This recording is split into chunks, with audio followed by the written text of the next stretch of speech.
Oi pessoal, nesse vídeo eu quero mostrar como é que a gente pode usar o polinômio de Taylor para construir aproximações numéricas para derivadas de uma função. Isso aí vai ser importante porque depois essas expressões numéricas a gente vai usar na resolução de problemas de valor de contorno. Então vamos dar uma olhada aí como é que é o polinômio de Taylor, só para relembrar. Então se a função y tem n mais uma derivadas, a gente pode construir o polinômio de Taylor em torno de um ponto x. E usá-lo depois para avaliar a função num ponto próximo, x mais h. Então, aqui está o polinômio de Taylor de ordem n, a função em x mais h, e esse termo que está em amarelo aqui é o erro, a diferença entre o valor da função em x mais h e o valor prescrito pelo polinômio de Taylor em x mais h. Tem um outro vídeo onde a gente falou especificamente sobre a construção do polinômio de Taylor, a dedução dessa fórmula e a dedução também desse termo que representa o erro.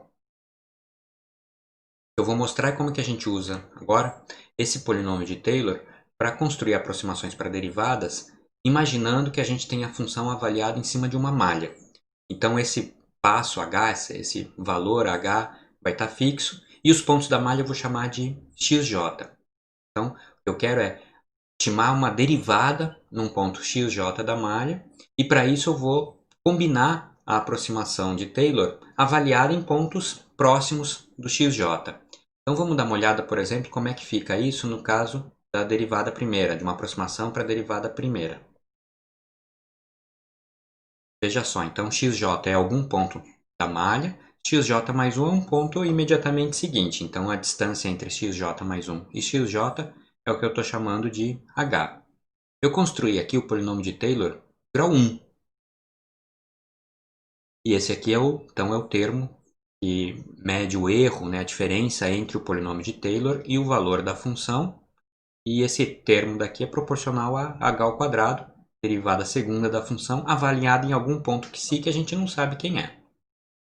Então veja agora, se eu quiser construir uma aproximação para a derivada, olha aqui, eu vou isolar aqui a derivada em xj mais 1, em xj, fica o valor da função em xj mais 1, menos o valor da função em xj sobre h, e esse termo que era proporcional a h ao quadrado, como nós dividimos por h, ficou um termo proporcional a h agora. Bom, até aqui nós estamos com uma expressão que é exata. De onde sai a aproximação numérica? A aproximação vai sair justamente de jogar fora esse termo daqui, que eu não consigo computar, depende desse ponto que sim. Então eu vou ter o que a gente chama de uma diferença avançada. A aproximação para a derivada em xj vai ser a função em xj mais 1 menos a função em xj sobre h. E o termo que eu joguei fora, portanto, é um termo que é proporcional a h.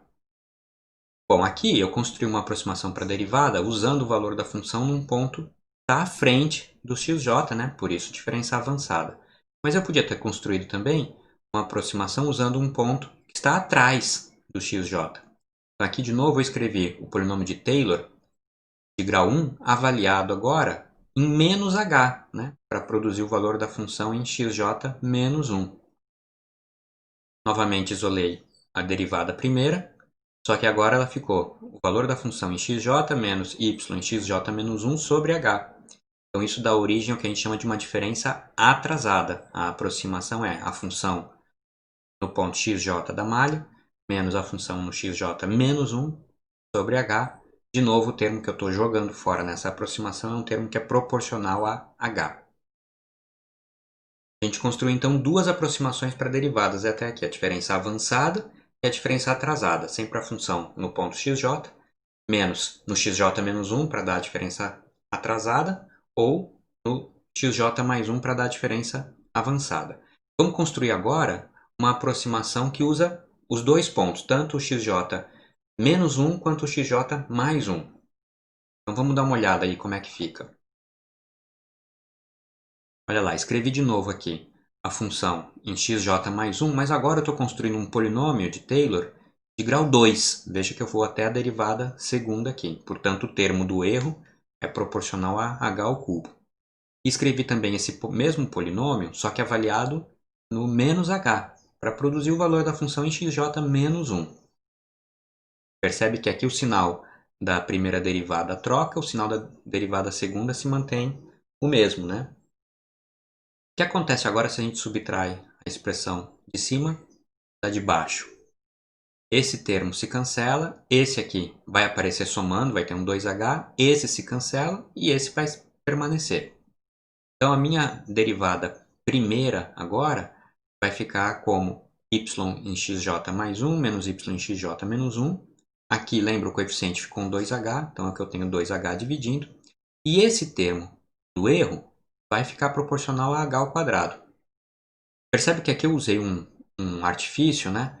Eu vou ter, quando eu fizer a diferença das duas expressões, eu tenho essa aqui, menos essa, o h ao cubo sobre 3, até posso pôr em evidência, mas eu vou ter y 3 linhas em algum ponto xi mais, que está entre xj mais 1 e xj, mais y 3 linhas em xi menos, onde esse ponto xi menos é algum ponto entre xj menos 1 e xj.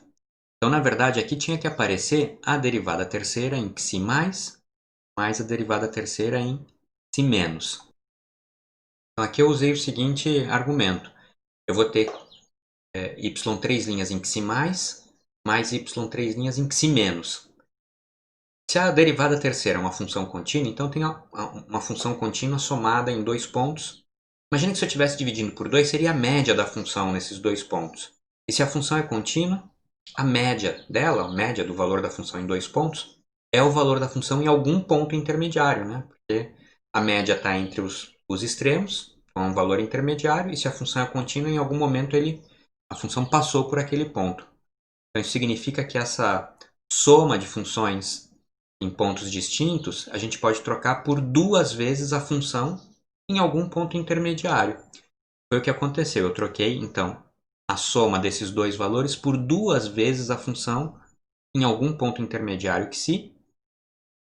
E esse 2 que deveria aparecer em cima, ele sumiu quando dividiu por 2h. Um h cancelou aqui e o outro cancelou esse 2 que apareceria. Então, em resumo, a minha aproximação agora a gente chama de uma aproximação de diferença centrada. É o valor da função num ponto h para frente menos o valor da função num ponto h para trás sobre 2h. E o termo que eu estou jogando fora é proporcional a h ao quadrado. Então, com isso agora a gente fica com três aproximações diferentes para a derivada primeira. Temos a diferença avançada e a diferença atrasada. Essas duas são aproximações de primeira ordem, porque o erro que eu desprezei era proporcional a h. E a gente tem essa aproximação de diferença centrada, é uma aproximação de segunda ordem, portanto é melhor do que as duas anteriores. Vamos ver um exemplo numérico de aplicação dessas três fórmulas, então. Eu vou usar de exemplo a função seno. Vou escolher um ponto onde eu quero calcular a derivada e escolher um passo para esse cálculo da derivada, por exemplo, 10 a menos 2. Então, eu vou definir agora as três funções, as três aproximações para a derivada primeira. Vou chamar aqui de D1 a diferença avançada. Ela é uma função de x e h. Vou chamar de D2 a diferença atrasada.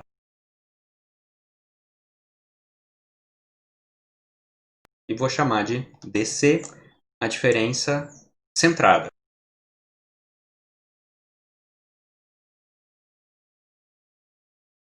O valor correto para a derivada a gente sabe da função seno, a derivada é cosseno. Então o valor correto seria cosseno nesse ponto x aí que eu estou analisando. Então agora vamos ver como é que fica o erro das três aproximações. Vou exibir aqui o valor correto menos as três aproximações.